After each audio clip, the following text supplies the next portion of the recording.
राशीभूत समस्त देववनितां लोकैक दीपांकुरं सर्वमंगल मांगल्ये शिवे सर्वार्थ साधिके शरण्ये त्र्यंबके देवी नारायणी नमोस्तुते। ఈ కోటి దీపోత్సవ కైలాస ప్రాంగణం స్వర్ణ కాంతులీనుతోంది. తమిళనాడు వేలూరు శ్రీపురం స్వర్ణ మహాలక్ష్మి అమ్మవారు వేంచేశారు, భక్తులను అనుగ్రహిస్తున్నారు. ఆ స్వర్ణ శోభిత సౌందర్య రాశికి అష్టోత్తర శతనామ పూజ చేయవలసిందిగా అర్చక స్వామి వారిని కోరుతున్నాం.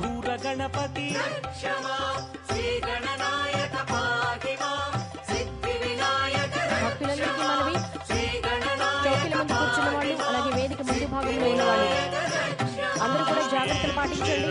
స్టాండ్లకి పై నుంచి దీపాలు వెలిగించుకుంటూ రండి. 2 అడుగుల దీపాలకు దూరంగా ఉండండి. लोकैक दीपांकुरा श्रीमन्मन्दकटाक्षलब्ध विभव ब्रह्मेन्द्र गंगाधरा वां त्रैलोक्य कुटुंबिनीं सरसिजा वंदे मुकुंद प्रिया। ओम श्रीं अभयलक्ष्मी नमः। ओम श्रीं अलंकारलक्ष्मी नमः। ओम श्रीं आदिलक्ष्मी नमः। ओम श्रीं सिद्धलक्ष्मी नमः। ओम श्रीं भक्तिलक्ष्मी नमः। ओम श्रीं वरलक्ष्मी नमः। ओम श्रीं सौभाग्यलक्ष्मी नमः। ओम श्रीं वसोलक्ष्मी नमः। ओम श्रीं काम्यलक्ष्मी नमः। ओम श्रीं गानलक्ष्मी नमः। ओम श्रीं श्रृंगारलक्ष्मी नमः। ओम श्रीं धनलक्ष्मी नमः। ओम श्रीं धान्यलक्ष्मी नमः। ओम श्रीं अष्टैश्वर्यलक्ष्मी नमः। ओम श्रीं गृहलक्ष्मी नमः। ओम श्रीं कारुण्यलक्ष्मी नमः। ओम श्रीं राज्यलक्ष्मी नमः। ओम श्रीं साम्राज्यलक्ष्मी नमः। ओम श्रीं शान्तलक्ष्मी नमः। ओम श्रीं कांतिलक्ष्मी नमः। ओम श्रीं सौंदर्यलक्ष्मी नमः। ओम श्रीं आत्मानंदलक्ष्मी नमः। ओम श्रीं सत्यलक्ष्मी नमः। ओम श्रीं दयालक्ष्मी नमः। ओम श्रीं सौख्यलक्ष्मी नमः। ओम श्रीं व्रतलक्ष्मी नमः। ओम श्रीं गजलक्ष्मी नमः। ओम श्रीं राज्यलक्ष्मी नमः। ओम श्रीं तेजोलक्ष्मी नमः। శ్రీ సుఖబోధానంద వారికి కోటి దీపోత్సవ వేదిక సాదర స్వాగతం పలుకుతోంది. సత్వలక్ష్మీ నమః. ఓం శ్రీం తత్వలక్ష్మీ నమః. ఓం శ్రీం విద్యాలక్ష్మీ నమః. ఓం శ్రీం జ్ఞానలక్ష్మీ నమః. ఓం శ్రీం వీరలక్ష్మీ నమః. ఓం శ్రీం ధైర్యలక్ష్మీ నమః. ఓం శ్రీం ఔషధలక్ష్మీ నమః. ఓం శ్రీం సిద్ధిలక్ష్మీ నమః. ఓం శ్రీం రిద్ధిలక్ష్మ్యై నమః. ఓం శ్రీం విశ్వలక్ష్మ్యై నమః. ఓం శ్రీం కళ్యాణలక్ష్మ్యై నమః. ఓం శ్రీం కీర్తిలక్ష్మ్యై నమః. ఓం శ్రీం మూర్తిలక్ష్మ్యై నమః. ఓం శ్రీం వక్షస్థలలక్ష్మ్యై నమః. ఓం శ్రీం ఆనందలక్ష్మ్యై నమః. ఓం శ్రీం జపలక్ష్మ్యై నమః. ఓం శ్రీం తపోలక్ష్మ్యై నమః. ఓం శ్రీం దానలక్ష్మ్యై నమః. ఓం శ్రీం వైరాగ్యలక్ష్మ్యై నమః. ఓం శ్రీం మంత్రలక్ష్మ్యై నమః. ఓం శ్రీం తంత్రలక్ష్మ్యై నమః. ఓం శ్రీం యంత్రలక్ష్మ్యై నమః. ఓం శ్రీం గురుకృపాలక్ష్మ్యై నమః. ఓం శ్రీం శుభలక్ష్మ్యై నమః. ఓం శ్రీం ప్రాప్తిలక్ష్మ్యై నమః. ఓం శ్రీం కళాలక్ష్మ్యై నమః. ఓం శ్రీం లావణ్యలక్ష్మ్యై నమః. ఓం శ్రీం వేదలక్ష్మ్యై నమః. ఓం శ్రీం నాదలక్ష్మ్యై నమః. ఓం శ్రీం శాస్త్రలక్ష్మ్యై నమః. ఓం శ్రీం వేదాంతలక్ష్మ్యై నమః. ఓం శ్రీం క్షేత్రలక్ష్మ్యై నమః. ॐ श्रीं तीर्थलक्ष्म्यै नमः ॐ श्रीं मेधालक्ष्म्यै नमः ॐ श्रीं सन्तानलक्ष्म्यै नमः ॐ श्रीं योगलक्ष्म्यै नमः ॐ श्रीं भोगलक्ष्म्यै नमः ॐ श्रीं यज्ञलक्ष्म्यै नमः ॐ श्रीं पुण्यलक्ष्म्यै नमः ॐ श्रीं अन्नलक्ष्म्यै नमः ॐ श्रीं मनोलक्ष्म्यै नमः ॐ श्रीं प्राणलक्ष्म्यै नमः ॐ श्रीं ब्रह्मलक्ष्म्यै नमः ॐ श्रीं धर्मलक्ष्म्यै नमः ॐ श्रीं अर्थलक्ष्म्यै नमः ॐ श्रीं कमललक्ष्म्यै नमः ॐ श्रीं निर्वर्णलक्ष्म्यै नमः ॐ श्रीं पुण्यलक्ष्म्यै नमः ॐ श्रीं क्षेमलक्ष्म्यै नमः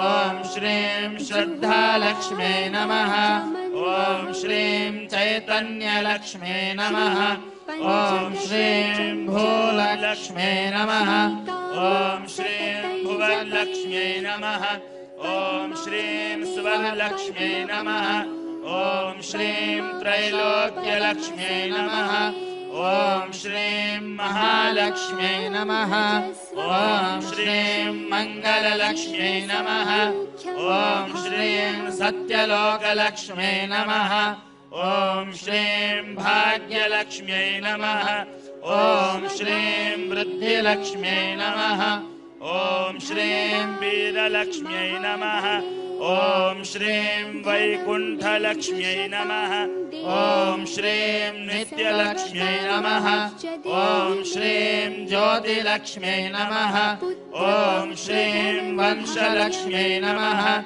ॐ श्रीं कैलासलक्ष्म्यै नमः ॐ श्रीं प्रकृतिलक्ष्म्यै नमः ॐ श्रीं श्रीलक्ष्म्यै नमः ॐ श्रीं स्वस्तिलक्ष्म्यै नमः ॐ श्रीं कोलाहललक्ष्म्यै नमः ॐ श्रीं शक्तिलक्ष्म्यै नमः ॐ श्रीं भुक्तिलक्ष्म्यै नमः ॐ श्रीं मुक्तिलक्ष्म्यै नमः ॐ श्रीं त्रिपुरलक्ष्म्यै नमः ॐ श्रीं श्रीचक्रलक्ष्म्यै नमः ॐ श्रीं श्रीपुरलक्ष्म्यै नमः ॐ श्रीं ब्रह्मानन्दलक्ष्म्यै नमः ॐ श्रीं गोपुरलक्ष्म्यै नमः ॐ श्रीं श्रीपुरमस्थापित स्वर्णमहालक्ष्म्यै नमः स्वर्णलक्ष्मीदेव्यै नमः